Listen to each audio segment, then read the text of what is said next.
Another thing the Lagos state government has actually started, and a lot of people are commending and in some cases giving knocks, is the Lagos Homes that has seen a couple of people actually getting homes. And some say that, yes, it's a good initiative, it's a good scheme, but it's not as affordable as it ought to be. If the Lagos state government says it's going to give affordable houses, they're not as affordable because we have houses of, 3 million and above. What do houses of 3 million look like? And what is affordable? We operate in an economy where we don't determine the interest rate, we don't determine the exchange rate, we don't determine the import tariffs. Now, so sustainability, which you talked about, depends first on us being able to replace what we put in. So if I collect your taxes and I use them to build a house for Mr. X, does it not require that Mr. X should refund at least the total cost of production so that I can build for the next person?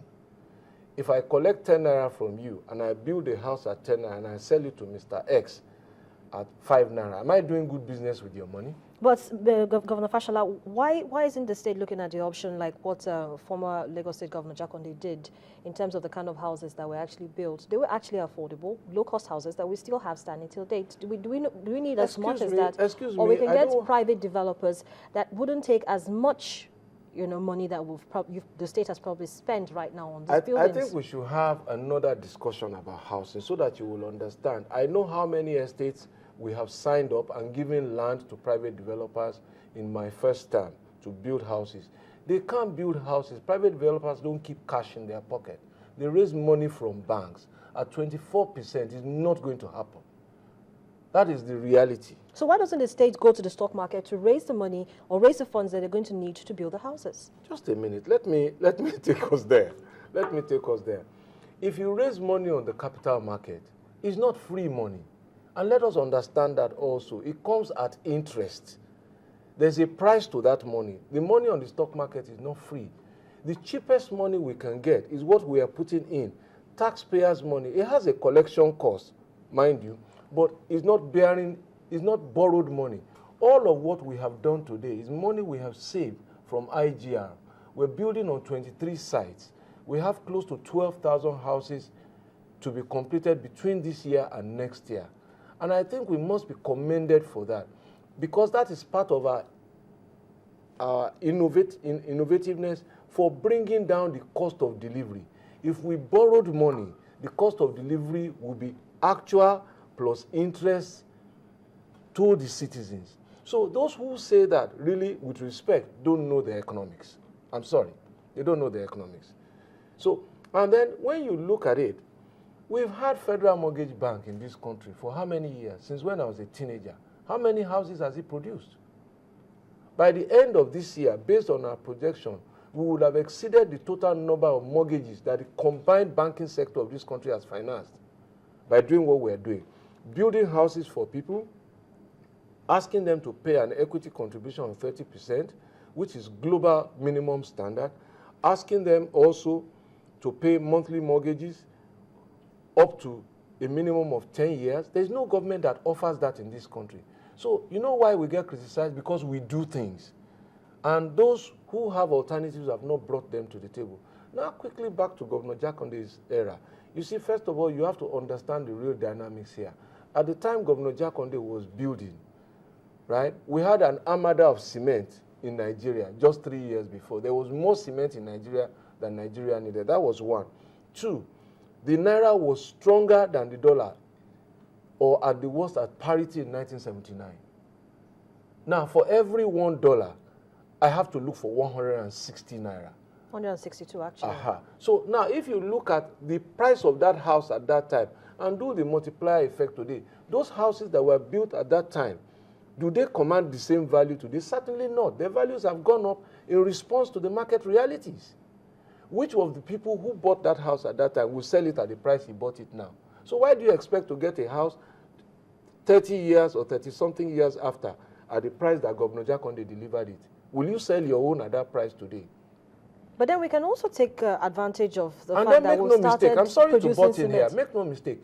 Governor Jakonde founded LBIC, Lagos Building and Investment Corporation. It was a mortgage company.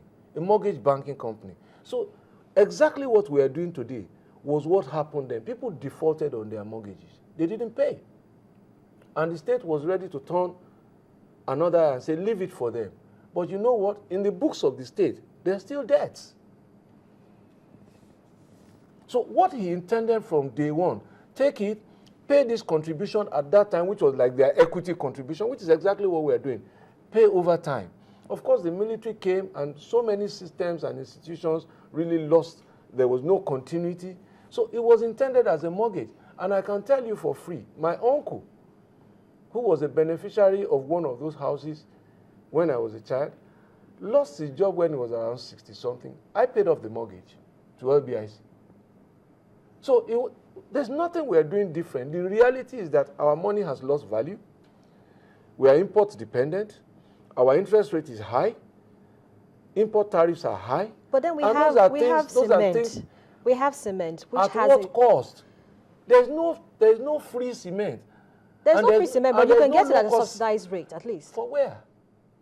Where? You know, because Governor Fashola, allow me to just bring my thoughts out. Okay, please. We have an increased cement production. At least we've seen that in the last couple of months, even years.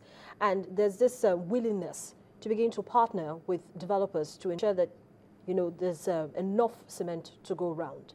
And if there's this option, can't the state begin to look at possibly working closely with these companies or production companies, as the case may be, or private developers who are interested in taking up this option? Let me answer you by saying first that the fact that there is increased production of cement in the country doesn't mean that the price of cement is reduced. Let us get that as a fact. There are still the components of diesel or cost of power at some of these production centers that make the production of cement not as reduced in its total final distribution cost. That's one. Let's get that. So the fact that there's enough of it does not mean that that is the best price at which it can be produced, given the production inputs that go into it. One. Two, is that I can tell you for a fact today that if you go to some of our sites, you will see Dangote containers there. So all of what you are suggesting, and that was why I seemed a little bit agitated trying to explain to you, all of what you are suggesting are things that we have done. The Dangote group agreed so that we could circumvent the distributors and their pricing. That put the cement there, let the construction company that has the contract to build buy directly at factory price. We've done that also. But at the end of the day, you must understand that in very simple economics, if you begin to sell below your production cost, you are going to lose that business. For me, the housing policy we have initiated has not covered everybody, but it is responding to the needs of some people, and it's a start. And I haven't suggested that we have solved everybody's problem. And indeed, the day we initiated it, I made it very clear that this was our first step out of the laboratory. We will see challenges as we go on, and we will respond to them. But look, are we putting 200 houses on the market every month? Yes.